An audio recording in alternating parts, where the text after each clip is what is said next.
to clarify to you, when we say visual, there are different levels of visual input that are possible to take in.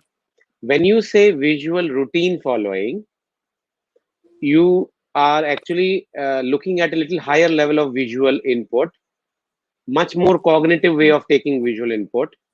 Whereas what he is doing by spinning is actually without any cognitive input, because spinning does not need any cognition.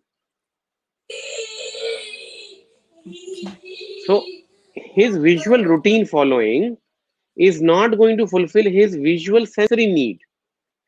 His Okay. visual routine following is meant for organizing him, is meant for making his time management, sequencing of the task better for him.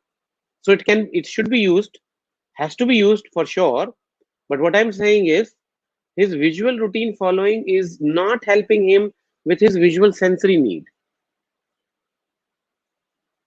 For visual sensory need, the kind of need that he has, we have to either give him a physical, actually give him a physical activity that requires movements. For example, music and dance. Music and dance. We show you the steps, you follow me. Okay, you show me the step, I will follow you. It has to have movements either generated by us or generated by the child in a meaningful way. Now, music can also be used with aerobic exercises. So you can have a routine in your visual routine where aerobic exercises are also there with music. Now, when you do aerobic exercises, if you do side to side patterns, not really dancing, but aerobics has that a little close proximity to dance actually. So I would say aerobics should be put in his schedule as well. The visual schedule that he uses at home, the last activity of the visual schedule at home should be very reinforcing and interesting.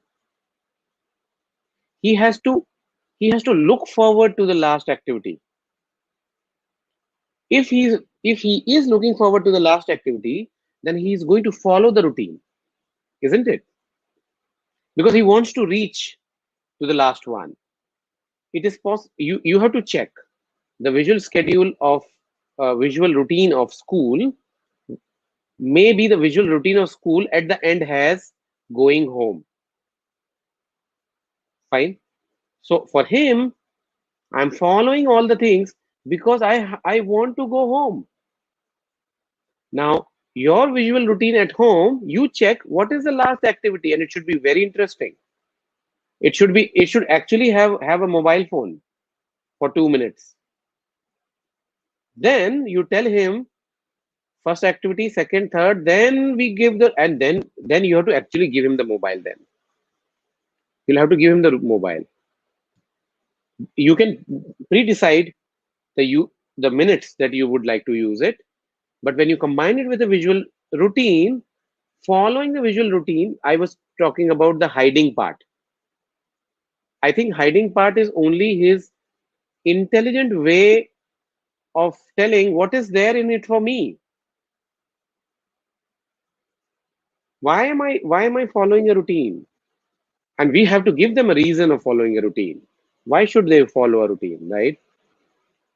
They have to follow a routine because at the end, just before sleeping, for 2 minutes or for this much time, you play your favorite game on your mobile phone, which actually will be given to you, deliberately given to you. You will be told you followed the visual routine very well. You did this, you did this, you did this. Okay, let's see. You did this, you did this, you did. Oh, now the mobile phone. Here it is. Make sure that it is dramatic for him, for him to remember next day, where is my routine? Because I want to make sure that the phone is also there at the end of the routine for the hiding part.